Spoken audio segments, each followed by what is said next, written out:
Welcome, Virgo, to your in-depth monthly forecast for January 2024 for the Sun or the Ascendant.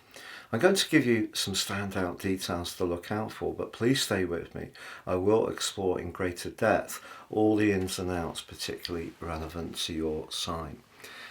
Now, as this month begins, your ruler Mercury is in retrograde, but it's going to go direct on the 2nd, move back into Capricorn on the 14th, but eventually come out of its post-retrograde shadow on the 21st. So I can't wait to share the progress of Mercury, but I have to say Mercury is conflicted by the dreamy drifting energies of Neptune through the first 12 days. But there's a fantastic new moon on the 11th, which brings a lot of excitement in your direction. So please stay with me for more. As we make our way into year 2024, if you would like to understand what this will mean for you in a totally individual way and ascend above this zodiac broadcast, please give me 3 pieces of your birth data of time, date and place, or date and place if you don't know your time, and I'll produce for you your 12-month forecast. This will be a full 12 months from the time of your order, unless you order in the latter part of 23, and I'll give you the rest of that year for free. But along with your 12-month forecast, which will give you searing insights, you can also get your character analysis report, your life roadmap. That gives you a much more intimate understanding of the influences that have played out in your whole life and how you can work with them.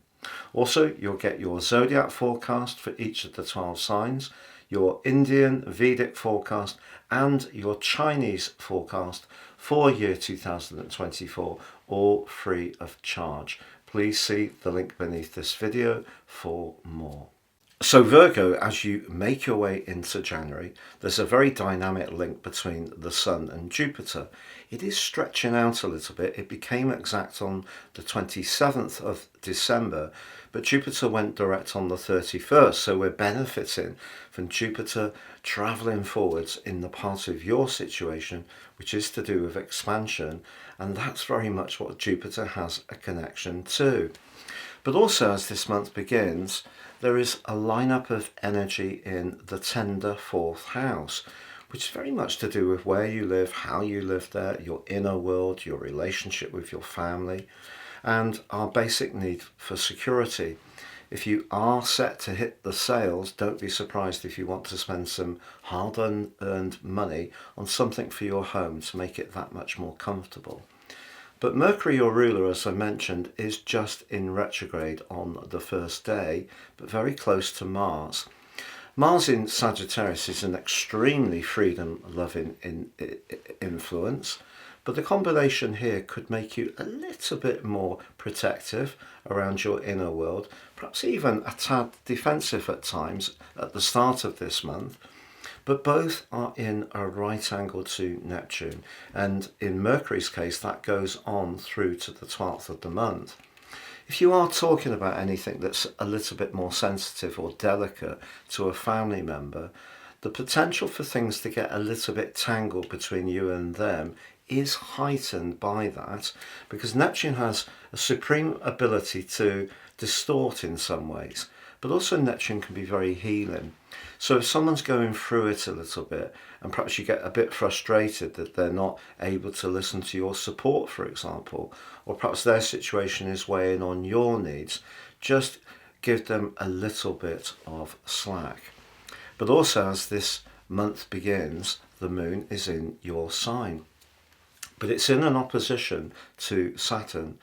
Now that's going to take some care. It suggests that if a relationship matter does feel a bit out of kilter, and it could be with someone in your family because both are T-squaring to Venus, you're going to feel it keenly. But once Mercury goes direct on the 2nd, that will help a lot. But on the 4th, Mars makes its way out of this potentially defensive situation and into a much better location for you. It moves into your sister Earth sign of Capricorn, where it is exalted. Mars can be about our sense of self attraction, are allure. And even in this early part of the year, you could surprise yourself by how you strut your stuff. If you are someone with some great ideas and you're very imaginative, often Virgos are very good at crafting and making. And those homely energies at the start of the month, if they're combined with a bit more oomph, which Mars can provide, that can give you the impetus to be a lot more self-confident about what you have to offer, but also about how you dress and how you appear. Now, Mars is going to be linking up with Jupiter, the planet of growth, from the 7th through to the 17th, but they get into an exact relationship, a trine, on the 12th. That could be a particularly positive day for you, and especially in terms of demonstrating to people your flair and artistry. But also on the 11th, we have the Capricornian new moon. And that forges a great angle to Uranus, the other planet in the expansive 9th house of your situation. So it's really saying to you, be bold. One of your great strengths is that you go through processes in a very reliable and steadfast and very ordered way. But sometimes we need to make sure that our practicality is not pulverizing our passion. And this particular new moon, particularly because Mars and Jupiter are forging that exact trine pretty well close to the event, is really urging you to step outside your comfort zone. Now, on the 14th, Mercury returns back to the sign of Capricorn, which for you is a much better location. Here again, it can see you feel more outward going. If there have been some worries or some misunderstandings that have been going on, now you can start to sort them out. And as I mentioned, that great link between Mars and Jupiter is a very buoyant one. It gives us a sense of that everything is possible. It gives us that much more extra confidence. But at this heart part of the month, essentially the third week, Venus is moving forwards in that home zone, the 4th house, but it then angles in a right angle to Neptune. If in a romantic context you're feeling that someone doesn't quite understand you in perhaps a more unspoken way, they don't have an instinctive antenna tuning into how you feel, you could feel it quite strongly. Then again, you can encounter someone that you feel is very, very attractive and alluring, but not quite sure whether they're going to get you enough. And that could create a little bit of self-doubt. But on the 20th, there's a truly significant event, Virgo.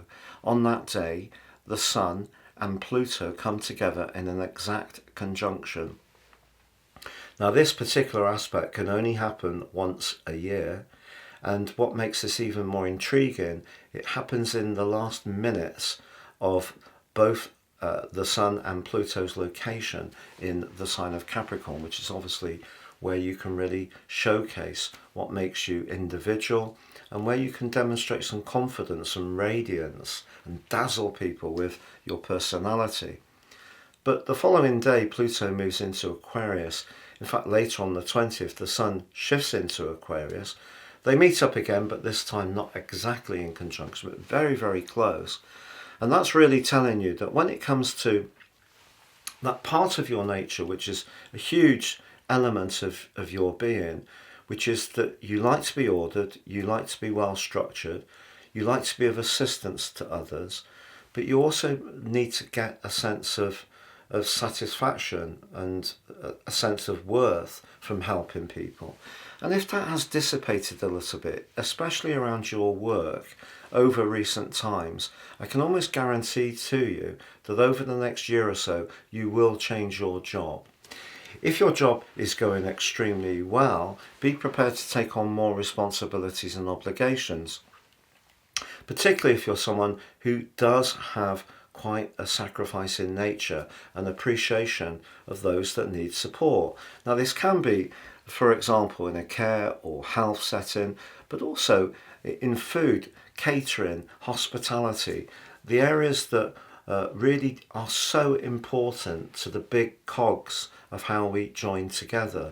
And your passion needs to be reignited. And I feel that the Sun's combination with Pluto over 2 days in 2 different ways, it's going to flag up some shade and help you to see where you need to head future forwards. Now, it's also true to say that on the 23rd, Venus moves out of your 4th house and into the 5th house. And if you have been spending your money on home furnishings or some way of improving your environment, this is a great push to actually spend some money on yourself. You're also going to be feeling really gorgeous with Venus and Mars in your 5th house, so do enjoy it. But the Sun having moved into Aquarius, which is where it's detrimented and quite cool, goes face to face with the Moon. But it just so happens the Moon is in the tenderest part of its journey as far as you're concerned, the 12th house in Leo. And both are T-squared by the expansive energies of Jupiter. In fact, Jupiter and the Sun are in a square from the 24th to the 29th. Now, this could be where you can be very generous with your time and energies, offer to do something for someone who is less fortunate. But Jupiter and Uranus are also reminding you of the importance of maintaining a sense of freedom alongside where you are going to be more adhered to your obligations. And if you give too much of your time and energy away, you will end up being resentful. So I feel that this full moon is asking you to get a good balance between where you're sacrificing and where you retreat a little bit and look after your own health and well-being. So if you find yourself at the end of the month wanting to throttle back a little bit and take a little bit of a breath, that would be absolutely understandable. Also, if you do work in an environment where there tends to be a little bit of backbiting or gossip, just be aware with Jupiter T-squaring both influences, something could get exaggerated, and it may not be anything you've done at all, but just be aware that that kind of energy can be around. So keep your cards close to your chest, but also watch out for those people who don't necessarily express their opposition, but you may just sense don't have your best interests at heart.